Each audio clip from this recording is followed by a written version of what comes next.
কোনো এক শহরের নাম হ্যামিলন। সবাই চিনে হ্যামিলন নামে। ছোট্ট সুন্দর সাজানো শহরটি হ্যামিলন। সেই শহরের মানুষের কিন্তু খুব দুঃখ। সেখানে তো ইঁদুরের বন্যা বইছে, হাজারে হাজারে ইঁদুর। যেখানে তাকাই সেখানেই শুধু ইঁদুর। এই যেমন ধরো, কোনো বাচ্চা যখন স্কুলে যাবে, ব্যাগ গোছাচ্ছে, দেখা গেল ওই ব্যাগের মধ্য থেকে 4-5টে ইঁদুর ছানা।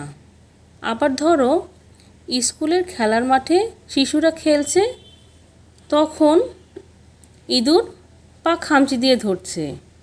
কি যে একটা অবস্থা! শহরের মেয়র তো পড়েছে ভারী বিপদে। কি করবে তিনি বুঝে উঠতে পারছে না। এমনই একদিনে হ্যামিলনে এসে পৌঁছলো একটা আজব লোক। লোকটার পরনে নানা রঙের আলখাল্লা, মাথায় চোঙার মতো ঝুলে পড়া একটা টুপি, হাতে লম্বা একটা বাঁশি।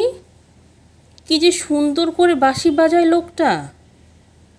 শহরের মাঝখানেই মেয়রের অফিস। একটা সময় ছিল সেখানে বসে মানুষ রোদ পোহাতো। আজ তার কিছুই নেই।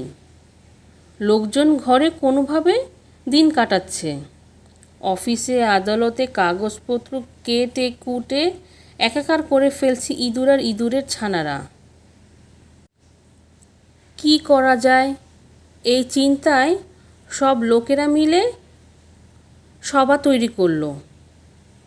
সেখানে নানান ধরনের কথাবার্তা আলাপ আলোচনা করছিল। আর সেই সময় সেখানে উপস্থিত হলো ওই বাঁশিওয়ালা। তখন বাঁশিওয়ালা বলল, আমি আপনাদের সমস্যার সমাধান করে দিতে পারি।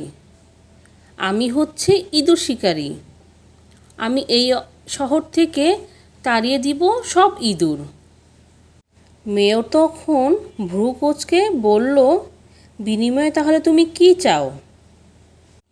তখন সভার সব লোকেরা বলল, তুমি যা চাও সব দিব, শুধু আমাদেরকে রক্ষা করো এই ইঁদুরের হাত থেকে।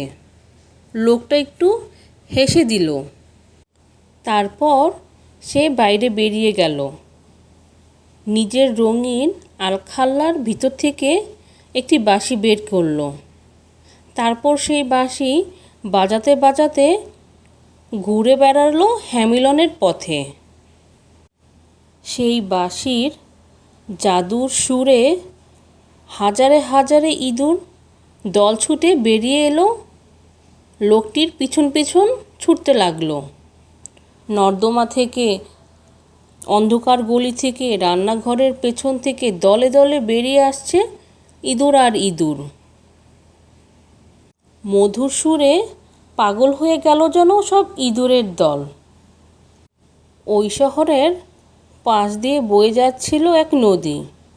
বাঁশিওয়ালা বাঁশি বাজাতে বাজাতে নদীর ধার দিয়ে হাঁটছিল, আর তার পিছন পিছন সব ইঁদুরগুলো ছুটছিল।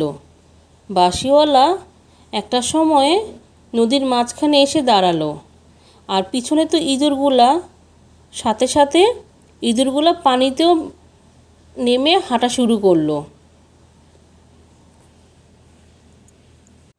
আর তখন ইঁদুরগুলো পানিতে হাবুডুবু খাচ্ছিল, আর তারপরে ইঁদুরগুলো আস্তে আস্তে করে মারা গেল।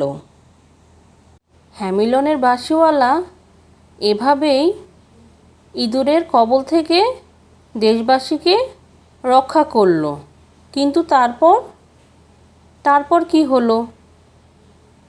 ইঁদুর বিদায় হওয়ার পর শহরের মেয়র আর শহরের অন্যান্য লোকজনদের কাছে সে গেল সম্মানী চাইতে। কিন্তু কি হলো জানো? মেয়র এবং তার সাঙ্গপাঙ্গরা সোনাদানা তো দিলই না, বরং তাকে ঘাট ধরে শহর থেকে বের করে দিল। বাঁশিওয়ালা তখন খুব দুঃখ পেল। তার চোখে পানি এলো। প্রতিশোধ নেওয়ার চেষ্টা করলো। সে কিছুদিন পর লোকজনদের কাছে আবার সে ফিরে এলো। এবার তার মাথায় লম্বা লাল রঙের একটা টোপর, গায়ে জড়ানো অদ্ভুত পোশাকটি অনেক লম্বা। সেই পোশাক থেকে বের করলো ছোট্ট একটা বাঁশি।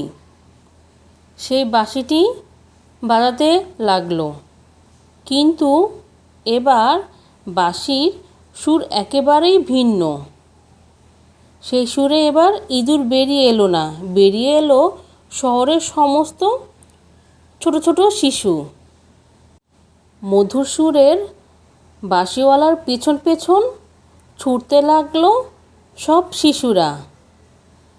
পাহাড়ের কোল থেকে নদীর কোল পর্যন্ত এগিয়ে যাচ্ছে শিশুদের দল।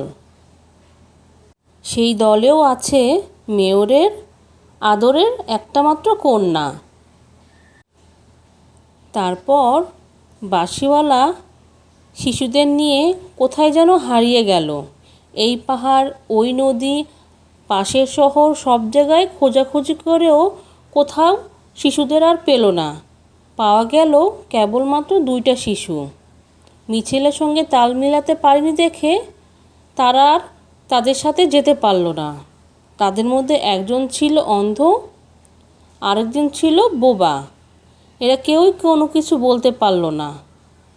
এরপরে আর কোনোদিনও হ্যামিলনের বাঁশিওয়ালাকে আর দেখা গেল না।